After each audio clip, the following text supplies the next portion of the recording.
I've been here as a sage since the age of 11, but always considered myself as a Pakistani first, and then obviously you're living in this country, you're a part of this country, and you got to obey the laws, and be a part of the community and do the best as you can for this community and also for Pakistan. You can't forget your homeland, your motherland.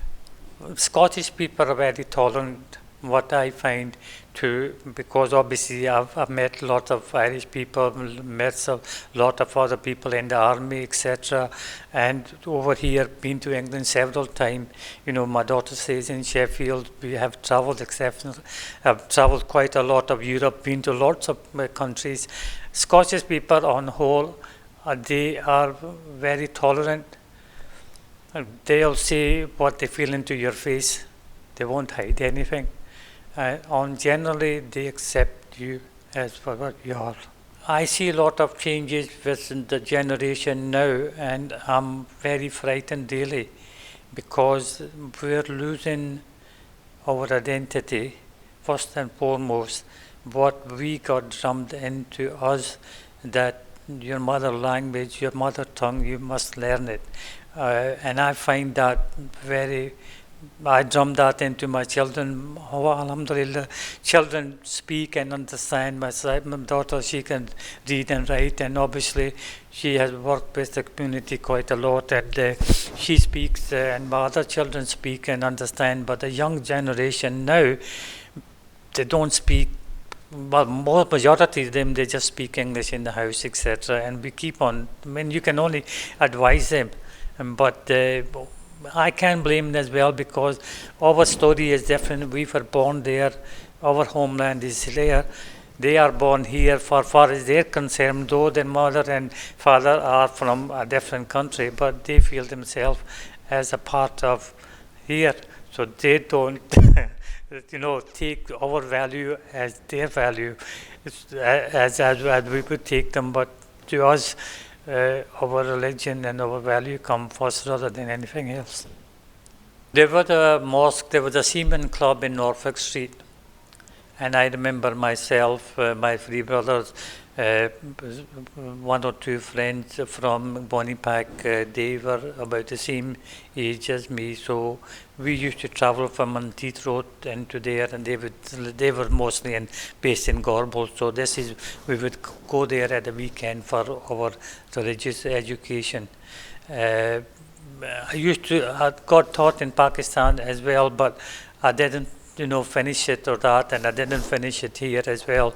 It's only later on, I started reading and through self-help and listening to what you call going to the mosque every Friday and going to Travis, etc.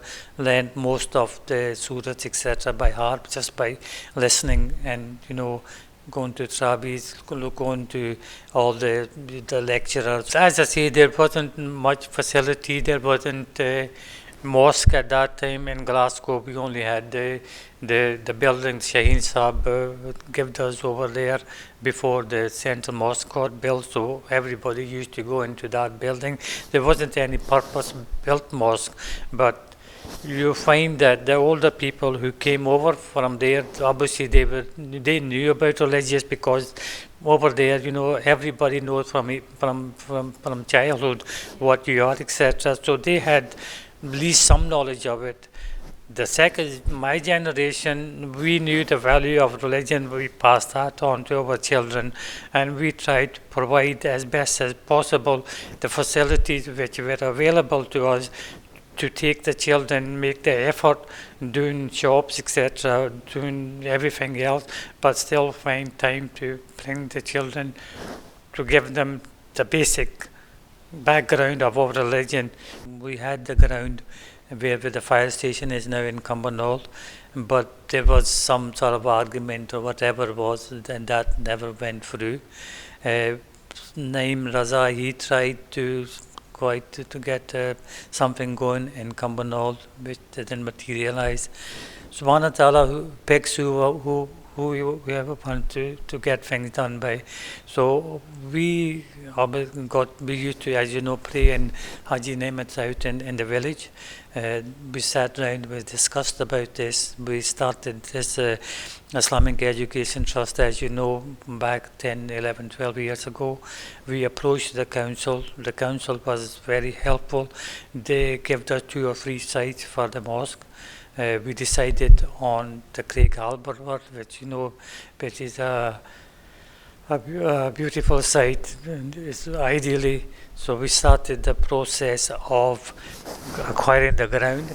When the hearing was, funny enough, 9/11, when that incident happened, that was the day our hearing was for the land, to purchase that land.